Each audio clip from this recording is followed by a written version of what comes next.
नमस्कार, मैं धनंजय पांडे और आप देख रहे हैं केके न्यूज 24। सूबे के मुखिया योगी आदित्यनाथ ने गोरखनाथ मंदिर में 4 बजे भोर में चढ़ाई खिचड़ी। जी हां, आपको बता दें, प्रदेश के मुख्यमंत्री योगी आदित्यनाथ ने नेपाल से आई हुई पहली खिचड़ी गुरु गोरक्षनाथ को अर्पित किया, जिसके बाद आम जनमानस के लिए मंदिर के कपाट खोल दिए गए। इस दौरान सूबे के मुखिया योगी आदित्यनाथ ने मकर संक्रांति के अवसर पर देशवासियों को बधाई दिया। आपको बता दें, हिमालय की तलहटी में नाथ संप्रदाय का इकलौता पीठ गुरु गोरक्ष पीठ के पीठाधीश्वर और उत्तर प्रदेश के मुख्यमंत्री योगी आदित्यनाथ ने मकर संक्रांति पर्व के अवसर पर नेपाल के गोरख जिले से आई हुई पहली खिचड़ी चढ़ाई और वर्षों से चलती आ रही इस परंपरा का निर्वहन सीएम योगी ने एक पीठाधीश्वर के रूप में किया। इस अवसर पर उन्होंने प्रदेशवासियों को मकर संक्रांति की बधाई देते हुए कहा, हमारे शास्त्रों में मकर संक्रांति का बहुत बड़ा महत्व है और हम निश्चित रूप से सूर्य के उत्तरायण होने के बाद शुभ कार्यों को करना प्रारंभ कर देते हैं। वहीं गुरु गोरक्षनाथ मंदिर में नेपाल, श्रीलंका व इंडोनेशिया के अलावा स्थानीय श्रद्धालु भी श्रद्धा की खिचड़ी चढ़ाने आते हैं। इस अवसर पर मुख्यमंत्री योगी आदित्यनाथ ने क्या कहा, देखिए गोरखपुर से प्रिंस श्रीवास्तव की एक खास रिपोर्ट। मकर संक्रांति का पावन पर्व है। मकर संक्रांति के अवसर पर मैं पूरे प्रदेशवासियों को, सभी श्रद्धालु जनों को हृदय से बधाई और मंगल में शुभकामनाएं देता हूं। जगत पिता सूर्य की उपासना का यह पावन पर्व उत्तर प्रदेश के साथ साथ पूरे देश के अंदर अलग अलग नाम और रूपों में बड़े हर्षोल्लास के साथ आयोजित होता है। प्रदेश में इस पर्व पर अलग अलग स्थानों पर अलग अलग प्रकार के आयोजन होते हैं। तो देश के अंदर भी कहीं बिहू के नाम पर, कहीं लोहड़ी के नाम पर, कहीं पोंगल के नाम पर, कहीं तिलवा संक्रांति के रूप में और कहीं खिचड़ी संक्रांति के रूप में इस पर्व को श्रद्धालु जन आयोजित करते रहे हैं। उत्तर प्रदेश में आज माघ मेले में भी लाखों की संख्या में श्रद्धालु जन आकर के संगम पे स्नान कर रहे हैं। पवित्र नदी, सरोवर, तालाब आदि स्थानों पे भी भारी संख्या में जाकर के स्नान करते हैं। प्रयागराज हो, काशी हो, गढ़मुक्तेश्वर हो या अन्य पवित्र स्थलों पर, अयोध्या धाम हो, गोरखपुर में श्री गोरखनाथ मंदिर से मकर संक्रांति का भी एक महत्वपूर्ण जुड़ाव रहा है। आपने कल भी देखा होगा और आज भी लाखों की संख्या में श्रद्धालु जन आकर के भीषण शीतलहरी के बावजूद महायोगी भगवान गोरक्षनाथ जी को अपनी आस्था की पवित्र खिचड़ी चढ़ा रहे हैं। आज प्रातः काल से ही लाखों की संख्या में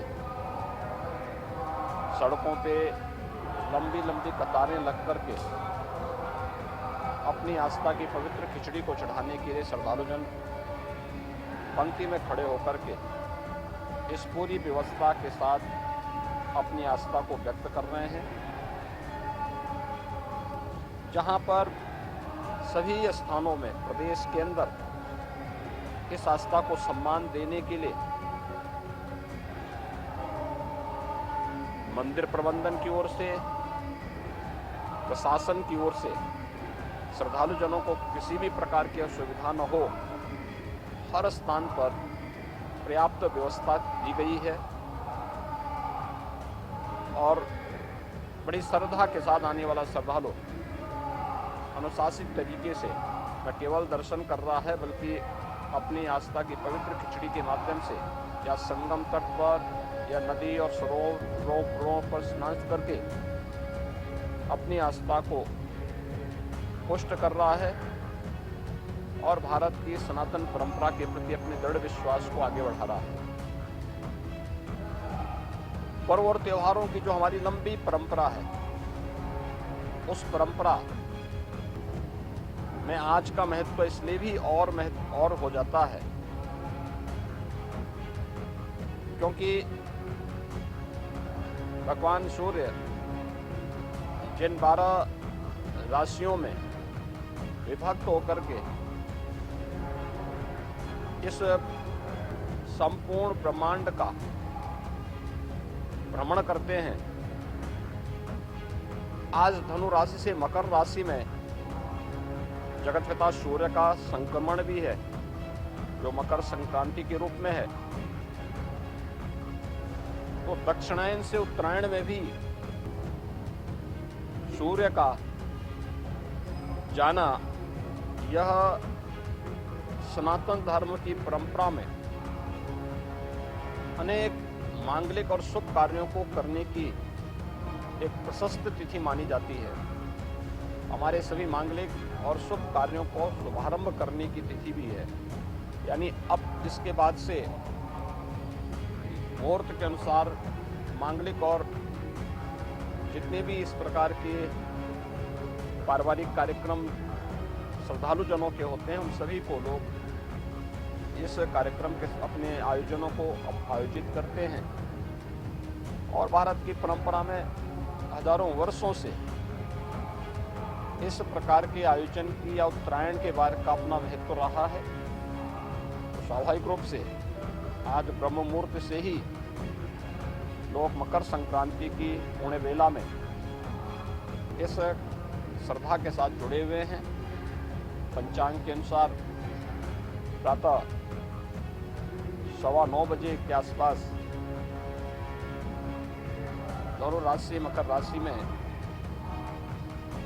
जगत पिता सूर्य का संक्रमण होगा। उससे पूर्व 8 घंटे पूर्व और 8 घंटे बाद का समय एक शुभ प्रशस्त तिथि के रूप में इसका पुण्य काल माना गया है। और उसके अनुसार ही यहाँ पे श्रद्धालु आकर के बड़ी संख्या में श्रद्धा का स्नान कर रहे हैं। तो मकर संक्रांति के अवसर पर सभी श्रद्धालु जनों को, पूरे प्रदेशवासियों को, जो अपने अपने अनुसार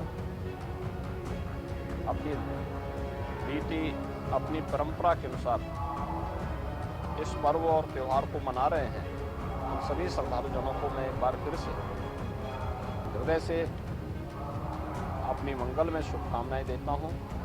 जगत पिता सूर्य की कृपा उन पर बनी रहे, वे प्रदेश और देश के विकास में अपना योगदान देते रहें। ये मेरी मंगल में शुभकामनाएं सभी श्रद्धालु जनों के प्रति।